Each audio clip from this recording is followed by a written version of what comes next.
So for the past year, I've been building, training, and managing businesses specifically to do with sales. Okay, building and managing their whole sales operation and enabling them essentially to generate as much revenue as they can from a lean team, really only using 3 to 4 reps and eliminating bloat in their sales infrastructure.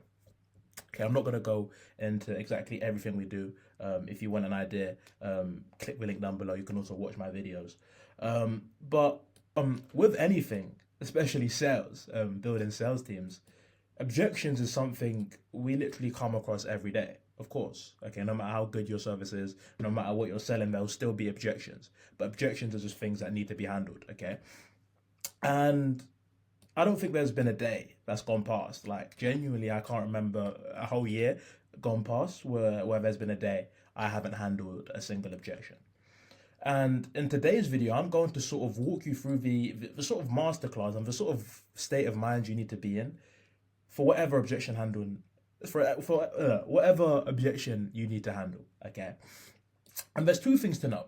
Objections can only be handled if your product plus pitch was adequate. Okay, sometimes objections are literally just people saying, I don't like, want, or see any value in your service, but in a nice way. Okay, so everything from discovery to the way you frame your solution and the price, the way you frame the solution, the price, and exactly how you frame it in regards to your prospect's needs, it needs to be dialed in. Okay, and secondly, you can't handle every single objection. Some people just aren't meant to be good. So some people just aren't good fits, or some people just aren't meant to be, or good candidates for your service, and that's completely fine.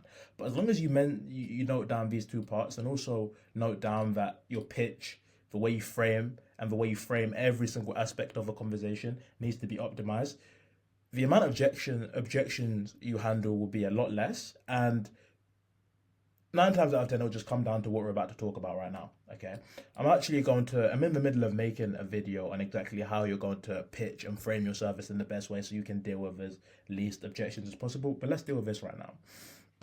So the first step you need to sort of understand when you're handling objections is that it can only be two things. Okay, really and truly, it can only either be fear or the logistics. Like it can only be fear it doesn't work, or fear of whatever, or it can actually be the logistics. Like they can want the service and everything makes sense. It's just the logistics of actually making the deal happen, right?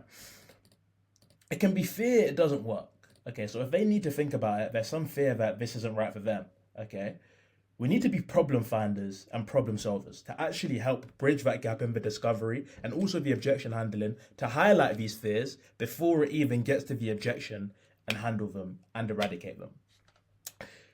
If it's fear, more affirmation, more questions on your service and what's provided need to be answered in order to actually get them to the point where that fear is no longer there. However, the problem you face is that when it gets too late in the sales call, the fear is already built up, and then you pitch the price, they know the price. When they're scared of it, they kind of don't really they don't want to stop being scared of it, in a sense, where if the frame's all wrong and they know the price and you haven't done the necessary steps in the beginning to actually make sure that that fear isn't there, they're kind of not going to want to lose that fear. So it's very hard to it's very easy to find the fear. However, when it comes to, handling the objection at some point with leads, they just won't want to be handled anymore. Okay. So if it's fear, more info, more service, more confirmation, and more problem solving needs to be done with your client. You need to make it transparent and as clear as possible that you're on their side, you want to make this work, you can see the solution, and that show them the ROI, show them why they actually need the service. Okay. However, if it's logistics, work together and find the right solution. I mean, with sort of fear for being the hardest one, there are a few techniques, we can use to actually uncover the hidden fears. Okay. And at the end of the day, with sales and when we're using techniques for sort of uncovering the hidden fears, it just comes down to the questions we're asking. Okay. It really comes down to framing it as if we're detectives. We're at the end of a point now, and we should have got all the information, the discovery. We should know exactly what they're struggling with your solution. Assuming you know the solution, what you're selling, to the back of your hand, asking your prospect questions like, based on everything we've said, prospect, and based on every goal you said you're trying to hit, and how long you've kind of been struggling with this at the moment, be transparent with me here. Do you honestly think that if we are to work for 3 to 4 months with the sort of services I've shown you, exactly how we do this for other clients and exactly how we plan to do this for you, do you think we can achieve XYZ result? And like, how confident are you on that basis? Okay. Once you can get your prospect to actually speak out loud if they believe it can work for you and why, get them to specifically go into the in depths of why they think it's going to work for them, and sort of how they think they're gonna get the sort of best rewards. Then they start to sort of talk themselves out of the fear. Okay, they start to talk themselves out of the fear, and they actually start to sort of convince themselves that they need to be sold to. Okay, I've had clients where I've been, oh, okay, I completely understand. You're unsure. We've only been speaking for half an hour. I can't expect you to give me 5K on this call right now. I'll sit here and tell you the truth, John. I do speak to a lot of prospects like you, okay? And there's two different types of people I see: action takers and sort of people who understand what they need. And you seem like a prospect who understands what they need to do. However, it's just about the implementation, okay? 100%. Be completely transparent with me, because it's also good for sort of my knowledge as well. With everything we've talked about, do you think we can reach XYZ goal? Okay, and they actually start to think about it. They start to, can we? I'm confident that they can, but they start to think about it. They start to listen to it from my perspective, and they're like, maybe we sort of can. Okay. And a really good extra tip for this is to, my mentor calls it fake belief, or my mentor calls it pulling their guard down. Okay, pretending you're in a boxing fight. When someone's got an objection, their guard is up. Okay, and the worst thing you can do is continue to try and punch through that guard, because they're not moving anywhere and they're just going to run away. They're going to run out of the ring, right? So what you can do is you can fake a leave. You can be like, listen, John, completely understand. Push them away. At the end of the day, you need to make the best possible decision for you.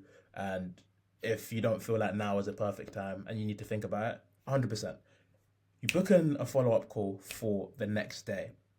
And before they leave, you frame it as simple as, listen, we've got this follow-up call locked in for tomorrow. I really appreciate you coming today, and I look forward to running you through some more demos or even answering any questions.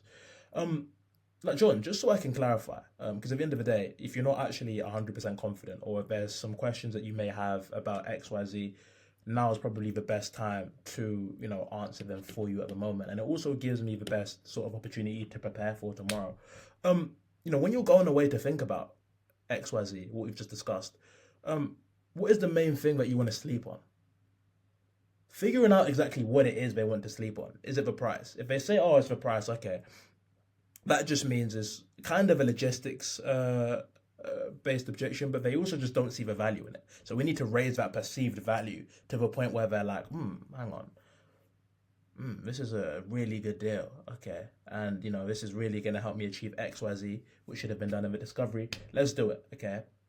Faking a leave for handling fear-based objections, and then actually getting them to uncover or put their guard down, feel comfortable, and tell you what it is, allowing you to handle it much more efficient, will put you in a much better position sales-wise in order to either handle that objection now or handle it in the follow-up call, and save confusion. You now know exactly what it is that you need to refine in your sales script, and it'll make your life easier. Okay, so that's handling fear-based objections, and now it comes down to tackling logistical objections.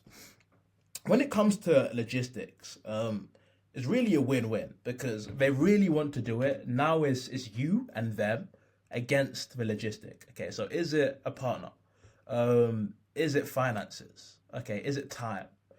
Whatever it is, there's different ways you can handle each objection, and my next video is going to be 5 objections handled in under 15 minutes. We're going to go into each and every single one of aspects of these, but let's take the wife example, for example.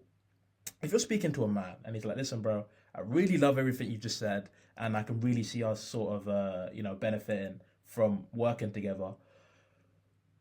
It's just my wife, man. We're in a stage where, I really do need to get her approval, her sign off, her go ahead. That's one of the best things you can hear. Okay, but what you need to make sure you do when you hear this is, first of all, affirm with him. Affirm everything's a 10 out of 10 with him, and that if it was up to him right now, he'd go ahead. Okay, and then you want to ask him, what does he think his wife would think? Okay, you want to sort of ask him, how does he think his wife would respond, and how does she think, if she was on this call, what would she think about the service? Okay, and the concerns he gives you right there are things you can either send him documents on, or resources you can send, or even getting his wife on the call with you right there. Big brain play, I've done that before. And what you can also do as well is frame it in a way of, okay, I mean, how can we get this over the line as soon as possible? Because at the end of the day, we can clearly see how beneficial this is going to be for you. Your wife really, she understands exactly the sort of spot you're in right now, where you're really trying to solve XYZ or scale of XYZ. I mean, if you were to go ahead with this, and if you said she's confident, right? You said she really likes the sound of everything. If she would say, she'd probably go ahead. I mean, is there anything we can do to kind of get a little bit of skin in the game now, so as to the point where, when we walk her through everything, and when she sees the conviction, when we show her all the results, all it is just continuing what we've discussed, rather than delaying everything and then potentially sacrificing everything that you've just said right now is ideal for you. Okay, and then that's where you sort of aim for a deposit. You'd aim for the follow-up call, you'd aim to get the wife on the call, or you'd aim for a call the next day, but try and take some cash, 500 to 1,000 before they leave. But it's just about getting the skin in the game and making it sound, and allowing the prospect to understand that it's you two versus them. Okay, that's the sort of wife objection. You can still use the kind of same thing where, right, I spoke about it there. No, I completely understand. I mean, let's book a follow-up call. Their guard is even more down, even lower than it was before. And then just kind of discuss, open their eyes. Okay, ask what they think their partner will say. And if whatever they think their partner will say normally is what they want to say, which you can handle it then. And once you're able to get every single green flag, you can play on the action taker versus, let's procrastinate our illusion, where you're like, well, listen, right now you're in a stage where you really want to do this. You're really hungry, and I know that you can tell me right now, if we were to start right now, you'd be ready to go ahead. What I mean? This is, we do offer incentive-based pricing. So, I can't sit here and tell you that, after this call or tomorrow, the same price will be the same. However, I definitely feel like, especially what you said, your wife wouldn't really have any questions. It's just about signing it off. I mean, if she's as confident as you and she wants the best for you, I mean, is there anything really stopping us from going ahead right now, knowing that she will be happy and she wants to see the most success for you? Once you're able to open their eyes, like, okay, listen, at the end of the day, if no matter what she says, you're going to do it anyway, why do we want to waste time? Let's move forward. Let's get you to where you want to be, and let's start smashing your goals. Okay, so those are the two main ways that I would handle those, handling fear-based objections and also logistical-based objections. But yeah, then again, it just all comes down to what you do before this. Okay, was the pitch adequate? Was it framed effectively? Okay, and then figuring out exactly what it is. Is it fear? Is it logistics? If it's fear, figure out the fear, find it, solve it. If it's logistics, you want to work with them, and you want to, kind of be a problem solver in a sense where, let's find the best problem right now to get them started, or at least get some skin in the game to make sure that they want to take action as soon as possible. Hope you guys enjoyed that, and I'll catch you guys in the next one.